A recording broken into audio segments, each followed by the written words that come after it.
Dans cette vidéo, je vais vous parler d'une lettre qui date de 2007, du 28 juillet 2007. Il faut savoir que la sclérose en plaques m'a été diagnostiquée le vendredi. Je me souviens encore, c'était un vendredi, puisque le neurologue avait voulu me faire entrer en clinique pour recevoir des bolus de cortisone le lundi. Donc, le vendredi 20 juillet 2007, le neurologue m'a annoncé que j'avais la sclérose en plaques. Et en même temps, il m'a annoncé qu'il fallait que j'aille à la clinique recevoir des bolus de cortisone pour... Attendez, je crois que je suis un peu basse. Ouah, voilà, c'est mieux. Pour... Non. Des bolus de cortisone pour... Eh bien... faire partir la poussée que j'avais à l'époque. En fait, j'avais beaucoup de mal à marcher. J'étais très très faible au niveau de la marche. Et j'avais aussi, en fait, si vous voulez, j'avais beaucoup de mal à dormir parce que j'étais réveillée en pleine nuit, je ne sentais plus la peau de mon ventre. En fait. J'avais des picotements dans les mains, voilà. Donc, je vous lis. Donc, c'était en fait le psychologue que je voyais à l'époque. Avait pensé que les symptômes que j'avais de la marche, tout ça, étaient peut-être dus à ce que j'avais là-dedans. Ça a été pendant des années, en fait. Quand je me plaignais de fatigue chronique, on me disait tout le monde est fatigué, voilà, ça va passer. Ah, vous avez un problème à l'œil. Ah, bah, c'est le stress, les examens. Voilà, tout était là-dedans. Ça ne pouvait pas être une maladie, rien de plus. Donc, quand j'ai su que j'avais la sclérose en plaques, ma réaction c'est de vouloir écrire à ce psychologue pour lui dire que j'avais la sclérose en plaques. Il faut faire comprendre qu'il s'était trompé. Donc, je lui dis, l'annonce du diagnostic par le neurologue. Donc, en fait, je lui avais écrit juste avant, où j'étais un peu en colère, en fait, et là, je lui réécrivais à nouveau. L'annonce du diagnostic par le neurologue a été une sorte de soulagement, de voir enfin reconnaître mes mots en tant que tels, et non comme ayant une origine psychologique. Ensuite, c'est le rejet et la colère contre le corps médical et toute référence à la psychologie qui sont apparus. Il était question que je me fasse hospitaliser lundi dernier afin de recevoir des perfusions de Solu-Médrol en intraveineuse pendant 3 jours à la clinique. Mais j'ai préféré annuler le rendez-vous forcé par le neurologue. Le neurologue avait été très maladroit, on va dire, parce que on m'annonce la maladie, hop, 2 jours après, on rentre en clinique pour recevoir un traitement que je ne connaissais pas, en sachant que j'ai bien fait parce qu'il voulait me faire entrer donc, à 10h en clinique et je repartais à midi. Et le lendemain, je revenais à nouveau pendant 3 jours. Sauf que, bon, après, 6 mois plus tard, j'ai fait un bolus avec une autre neurologue qui, elle, a préféré me garder 5 jours en clinique pour faire des examens avant, pour voir au niveau du cœur si j'allais bien supporter. Il y avait un risque d'allergie, elle ne voulait pas que je fasse ça à la maison. Alors que là, je rentrais chez moi et en 2 heures de temps, ça aurait été chaud. Parce que moi, en 3 heures, déjà j'avais du mal à le supporter. Il fallait 4 heures qu'on modifie le produit doucement. Bref, je lui ai fait de revenir. Alors, il était question, non ça je l'ai déjà dit, je tenais à discuter avec mon docteur généraliste sur l'opportunité de ce traitement et des suites possibles de la maladie. Hélas, elle était en congé annuel. En fait, j'étais en totale panique, quoi, faut que je vous le dise. Même si j'ai dit que c'était un soulagement de savoir que j'avais enfin vraiment quelque chose, dedans, contrairement à ce qu'on me disait depuis des années. J'avais peur, quoi. Et donc je voulais être rassurée en allant voir mon médecin généraliste. Mais elle n'était pas là. Je me suis sentie perdue. J'ai été consultée un autre généraliste qui s'occupe maintenant de ma prise en charge à 100% auprès de la sécurité sociale. Alors lui, il était quand même par jour. Il m'a dit qu'il fallait absolument qu'il soit mon médecin traitant si je voulais pouvoir avoir accès à 100% de prise en charge. Il m'a fait une injection de Solu-Médrol de 120 mg pour calmer mes douleurs aux jambes qui rendent la marche difficile, et il a téléphoné au chef de clinique neurologique de l'hôpital de Chauliac qui était censé me fournir toute information sur la maladie. Moi, je voulais des informations, je voulais être rassurée, d'accord? Et donc, je voulais savoir, parce qu'il me dit qu'il y a un risque d'allergie. Je sais pas si j'étais allergique, donc il m'a fait une injection 120 mg de cortisone. C'est délirant parce que quand on voit qu'on a 10 fois plus dans un bolus, ça m'a rien fait au niveau de la douleur des jambes, forcément. Ça m'a juste fait sentir le goût métallique de la cortisone. Et puis le chef de clinique, en fait, c'était un prof très connu, CHU, qui m'a dit n'importe quoi pour qu'il me décroche un rendez-vous pour moi. Enfin, des trucs. Ouais, bref, il était délirant ce médecin généraliste. Je sais qu'après il a arrêté parce qu'il a été agressé, je crois, par un fou, d'ailleurs. Bref, il voulait en fait que venir chez moi, parce qu'en fait je flippais à mort, et je voulais pas être hospitalisée, donc je voulais que ça se passe chez moi si c'était possible. Sauf que là, lui, c'était je viens vous poser la perf, et votre mère, elle ira vous déhancher. Ma mère, elle dit, ok, ça va pas ce mec, il est fou, quoi.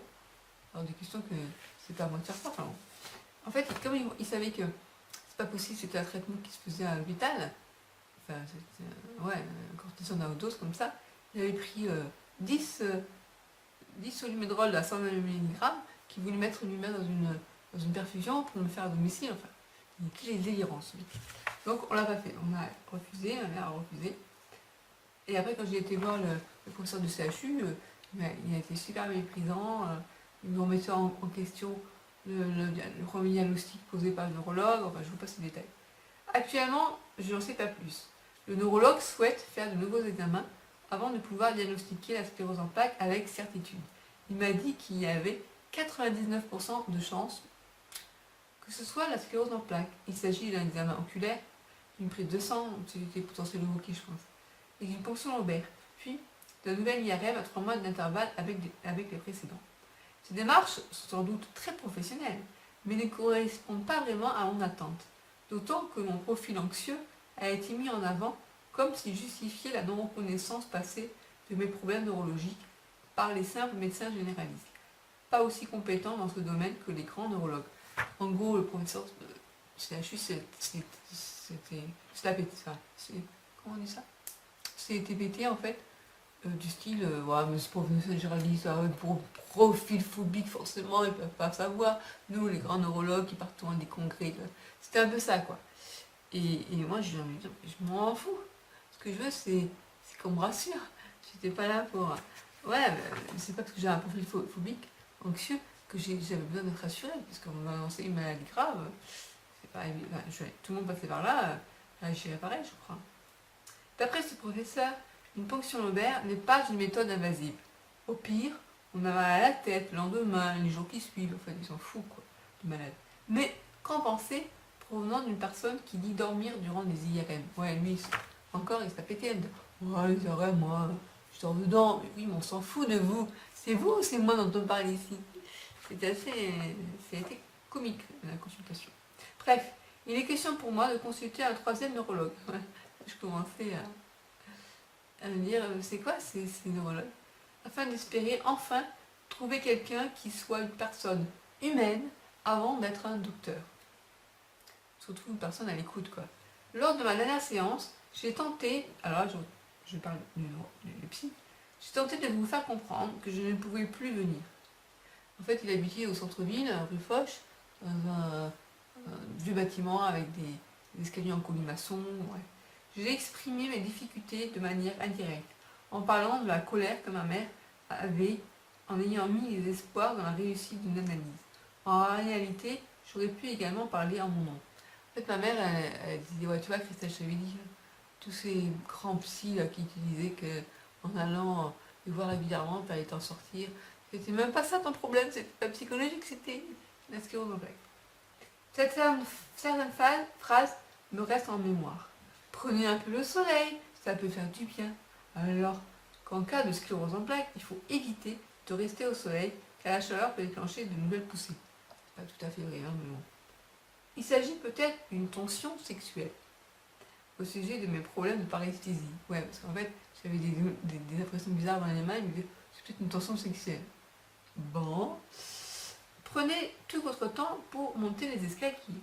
Un peu d'exercice physique peut vous faire du bien. Garez-vous à l'autre parking. Vous avez l'air de mieux marcher ce matin, alors que vous m'aviez déjà dit ça la fois d'avant et que moi, je me sentais de moins en moins bien. debout sur mes deux jambes. En gros, je disais, oh, oh, ça va pas, et tout le monde disait, ouais, ça va bien. J'étais dans le déni, quoi. Je regrette de ne pas savoir ou de ne pas oser m'exprimer réellement, dire ce qui ne va pas. Je réalise que si j'avais été plus insistante avec les docteurs, j'aurais sans doute été prise plus au sérieux. L'étiquette. L'étiquette de la phobie anxieuse semble me coller à la peau. Parce que j'ai fait un épisode de dépression avec phobie sociale en 95. En fait, c'était une poussée de troubles cognitifs qui a été diagnostiquée en tant que phobie sociale. Et j'ai réellement fait la phobie sociale et une dépression, hein, mais à la base, c'était ces symptômes que je ne comprenais pas. Mais n'aurais-je pas alors reçu l'étiquette l'emmerdeuse hypochondriaque? Finalement, ces étiquettes sont indispensables. Il faut bien rassurer ces chers médecins. Là, je me fais la gueule des médecins, je crois. Actuellement, je me sens démunie et affaiblie par ces jambes qui se dérobent par période. Je ne me sens plus sûre de tout, je ne me sens plus sûre du tout de mon corps. J'étais en poussée, hein. Motricité. Je ne me sens plus capable d'aller au centre-ville comme je l'ai fait jusqu'à présent. Pendant quelques jours après l'annonce du diagnostic, j'ai ressenti une grande déception par rapport à tout rapport avec la psychologie, comme si je m'étais trompée depuis le début sur l'origine de mon état. Même le neurologue a parlé de problèmes cognitifs et dépressifs ayant pu être à relier à des signes de sclérose en plaques. Mais, passé cette émotion, je reconnais que rien ne peut être ainsi séparé. Les choses sont confuses, car mélangées. Un peu comme si on cherchait à savoir si c'est la poule qui a fait l'œuf ou l'œuf qui fait la poule. Et qu'il est indéniable que j'ai eu des problèmes psychologiques et des troubles psychosomatiques. Je pensais m'être bien préparée à l'annonce du diagnostic, mais je vois bien que même les neurologues ne savent pas fournir à leurs patients de réelles réponses. Le diagnostic n'est peut-être certain à 100% qu'à l'issue de nombreux examens et d'au moins 3 mois. L'évolution, le temps de refaire des IRM, l'évolution de la maladie est inconnue. Je flippais, quoi. Les traitements ne font pas toujours bien supporter d'un intérêt, parce qu'on m'avait dit que l'intérêt c'est 30% de réduction des poussées. Je n'arrive pas encore à me situer par rapport aux quelques informations données par les neurologues qui nous voient comme des patients ignorants ou des cobayes. C'est vrai que moi, le neurologue qui m'avait annoncé la sclérose en plaques m'avait dit des petits conseils à la con du style faut pas sortir en petit t-shirt en plein hiver parce que vous risquez d'attraper mal. Et alors, la fièvre pour les gens qui ont la sclérose en plaques, c'est pas bon. Enfin, vous voyez un peu le genre. Vous me disiez que j'étais un défi à la médecine. Moi, je pense que c'est surtout la maladie qui l'est. Et moi, un patient cobaye, mais qui réagit pour ne pas l'être. Je souhaite obtenir du neurologue que je vais consulter des informations sincères et une écoute, ainsi qu'une prise en charge médicale en cas de besoin, lors de futures poussées. Je sais déjà que je n'accepterai pas les traitements de fond. Effectivement, j'ai mis 3 ans avant d'accepter le premier traitement de fond, le 10 mai 2010. J'ai été voir mon homéopathe pour me faire aider autrement. Je veux voir un kiné pour un soutien physique. Pour le soutien psychologique, je ne sais pas. Je dois attendre septembre avant de pouvoir m'adresser de nouveau à une association qui organise la tenue de groupes de parole pour les personnes souffrant de sclérose en plaques. Là, j'ai fait partie du groupe de parole de l'APF. J'ai bien conscience d'être dans une période de transition, à partir de laquelle je dois créer autre chose, habiter mon corps. C'était le fameux, l'expression qu'avait eue le psy un jour, il m'a dit, il faudrait habiter votre corps. Va se révéler être une épreuve bien difficile, mais nécessaire. Par rapport aux efforts mis dans la thérapie avec vous, je ne ressens déjà plus la même émotion qu'il y a une semaine. Je me sens un peu plus en paix, même si je ne parviens pas à trouver le mot fin qui semble s'imposer pourtant. Je ne sais pas. Après tout, ce n'est peut-être pas à moi de trouver la solution toute seule, s'il y en a une. Voilà. Bon, c'était vraiment en totale panique. Et ça montre bien la rancœur entre les médecins et les difficultés que j'ai eues au début. Trouver une écoute, tout ça c'est pourtant primordial, quoi. Primordial. Donc j'ai erré de doc en doc au début. Voilà, et puis maintenant, je suis suivie toujours avec Juliac par un autre professeur. Voilà, spécialiste de la sclérose en plaques, tout le monde saura de qui je parle. Voilà, alors je dis pas que c'est toujours, mais ils ont rien de toute façon pour la sclérose en plaques secondairement progressive. Au début, il avait dit que j'avais une forme bénigne, parce que plus de 20 ans avec la sclérose en plaques, je suis encore en marché. Mais là, maintenant, il dit plus ça. Il dit que je suis en forme secondairement progressive. Mais la maladie ne voulait pas trop vite. Bon, maintenant, je trouve quand même. Mais bon, voilà, ça m'a fait bizarre de tomber sur cette lettre. Je vais la détruire. Parce que maintenant, elle n'a plus lieu d'être. J'ai fait une vidéo. Voilà. Et ça fait bizarre. Ça fait bizarre. Parce que, de toute façon, ça reste en mémoire. Un don de diagnostic, on n'oublie jamais. Je lis, je me souviens encore, c'était un vendredi. Un vendredi 20 juillet 2007. J'y étais allée avec ma mère. Et je savais en y allant que ça allait être quelque chose. Je savais que c'était la sclérose en plaques parce qu'il avait marqué IRM, ni ligne pour l'interrogation. J'ai cherché sur internet et j'ai trouvé sur le lit. Terminal Gottelier, la sclérose en plaques. Je te plaque ma sclérose. Et là, je me suis dit, mais tout correspond à ce que j'ai. Et voilà, c'est internet qui m'a annoncé que j'avais la sclérose en plaques. Et quand il a confirmé, il m'a dit, ça ressemble à la sclérose en plaques. Ah, je suis pas étonnée, docteur. Ah, c'est la sclérose en plaques, je suis formée. Lui aussi, après, il avait. Ah, mais il savait pas trop comment l'annoncer. Voilà. Bon, bref, ça rappelle de mauvais souvenirs de ça. Alors, racontez-moi, n'hésitez pas à raconter dans les commentaires comment vous avez vécu, enfin, comment s'est passé l'année du diagnostic pour vous, ce que vous ressentiez à ce moment-là, et voilà.